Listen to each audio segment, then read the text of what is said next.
Olá, meu nome é Cristiane e hoje eu quero falar para você sobre o papel da mãe na vida de um filho. Eu quero apenas falar de 3 fatos importantes na maternidade. A gente tá aí, né? Chegando aí no nosso final de semana do Dia das Mães, e toda mulher que já teve a oportunidade de ser mãe sabe o quanto isso é um divisor de tempos na vida de uma mulher. A mulher antes de ter filhos e após ter filhos, porque a maternidade muda a nossa vida de uma forma muito profunda, muito intensa e que exige muita dedicação, muito amor e muito aprendizado. Mas para elucidar um pouco a sua mente, da onde eu quero chegar, eu vou contar uma história para você. Eu quero falar para você sobre a história de Ana, uma história que por muito tempo me intrigou. Eu não conseguia entender o coração daquela mãe. A história de Ana é uma história bíblica. A Ana, ela foi casada com Eucana. Ela não era a única esposa dele. A gente sabe que naquela época, naquele tempo, os homens podiam ter mais de uma esposa, e isso era algo público, era conhecido de todos, não era algo escondido. Então ele era casado com Ana e ele era casado com Penina. A Ana era a mais amada, era a mais paparicada, era a que recebia as melhores coisas, mas a Ana não podia ter filhos. Já a Penina, que visivelmente não era a preferida do marido, ela podia gerar muitos filhos.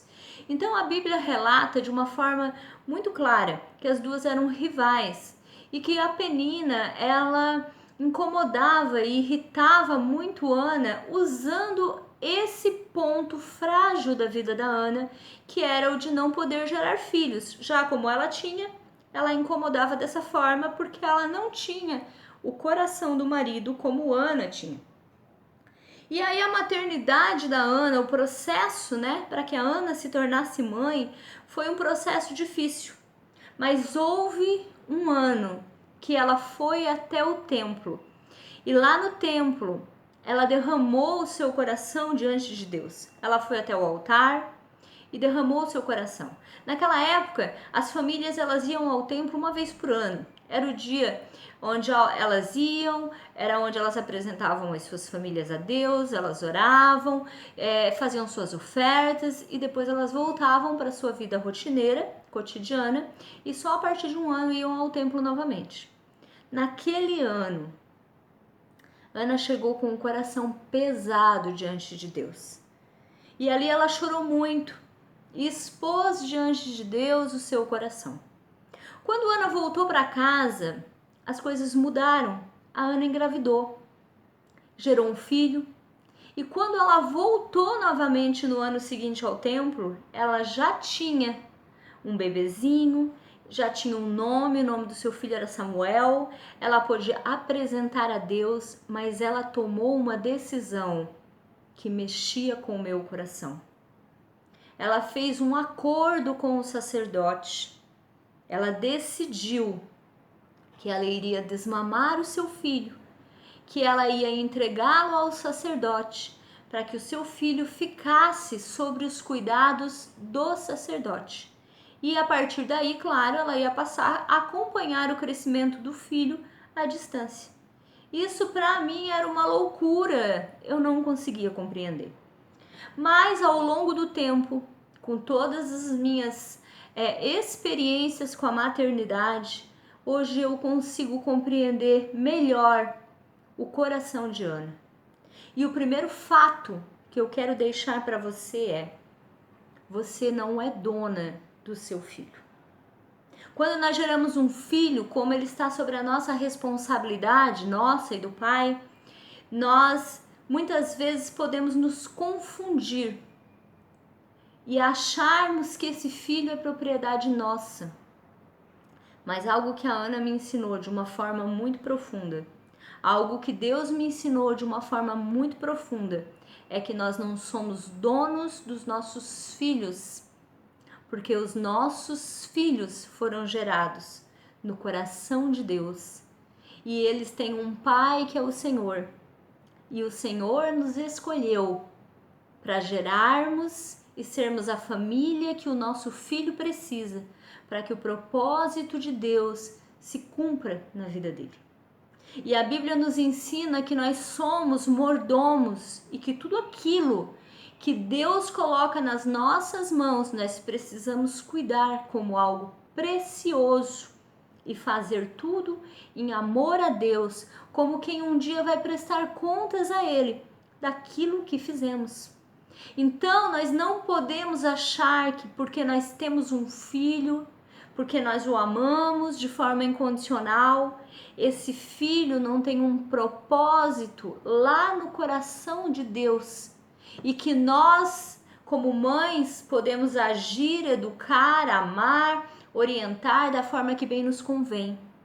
Eu aprendi com Ana que nós precisamos estar aptos para sermos a mãe que o nosso filho precisa.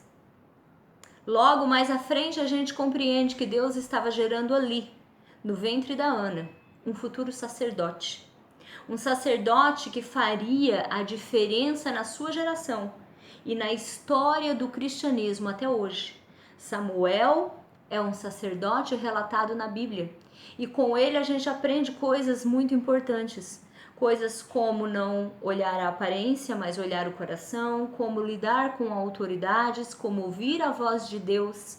Ela estava gerando alguém que ela, como mãe, precisava viabilizar na vida dele para que a vontade de Deus se cumprisse. Por isso, ele foi cuidado por um sacerdote. E eu pergunto para você, mãe, quanto você sacrificaria como mãe para que a vontade de Deus se cumprisse na vida do seu filho? Só uma mãe que compreende que esse filho tem um Deus e que existe um propósito de Deus na vida desse filho e uma missão que vai conseguir se posicionar de uma forma aonde vai permitir o agir de Deus na vida do seu filho. Segundo fato que eu quero falar para você, nós precisamos respeitar a personalidade do nosso filho. A personalidade dos nossos filhos, elas são dadas por Deus. Pelos pais que Deus escolheu, pelo contexto familiar, pelo ambiente que o filho vive e por algumas características muito específicas dadas por Deus no coração desse filho. Então, a nossa função como mãe é potencializar, é incentivar, é amar, é aprender a lidar com as diferenças, é aprender a ser uma presença efetiva, importante, impulsionadora na vida dos nossos filhos. Por muito tempo eu errei como mãe, acreditando que o melhor para o meu filho seria fazer aquilo que eu queria, que ele fosse como eu pensava, porque assim eu alcançaria a excelência na maternidade.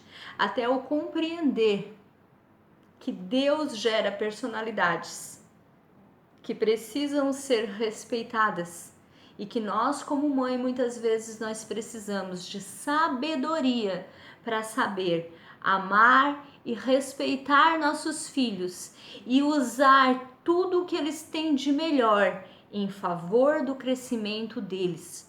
Nós temos a função de instruir no caminho que deve andar, de tratar o seu caráter, de dar limites, mas nós precisamos aprender que nós precisamos respeitar a personalidade e o jeito de ser dos nossos filhos, porque quando nós negligenciamos isso e vivemos para mudar quem eles são, nós estamos desrespeitando a feitura de Deus na vida dos nossos filhos. E o terceiro e último fato que eu quero deixar para você é: busque sabedoria para cuidar dos seus filhos. Sabedoria é algo que nós não produzimos em nós mesmos. Nós precisamos de sabedoria, mas a sabedoria vem do alto, a sabedoria vem de Deus.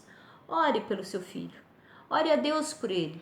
Peça para que Deus te dê sabedoria para lidar com o seu menino, com a sua menina, com o seu jovem, ou até com o seu filho já adulto, que você já tem aí netos, Peça para que Deus te dê sabedoria para amá-lo incondicionalmente, respeitar as diferenças, respeitar o propósito que Deus tem na vida de cada um dos seus filhos. Deus vai dar sabedoria, Deus vai dar amor incondicional e entendimento para que você seja uma bênção na vida do seu filho, para que você seja uma mulher de Deus que promove o melhor na vida do filho que você ama, porque é isso que uma mãe deseja, que os seus filhos sejam bem-sucedidos em todas as áreas da sua vida e que nós possamos ser participantes disso. Então participe da vida do seu filho como quem compreende que ele é filho amado de Deus e que Deus tem um propósito na vida dele. E não se esqueça de uma coisa, você foi gerada na medida da necessidade do seu filho, você é a mãe certa para cuidar dele. Você tem tudo o que o seu filho precisa, porque Deus escolheu você. Não desista dos seus filhos, não desista deles, mesmo que você viva tempos difíceis. Não desista, você foi escolhida por Deus para exercer a melhor função.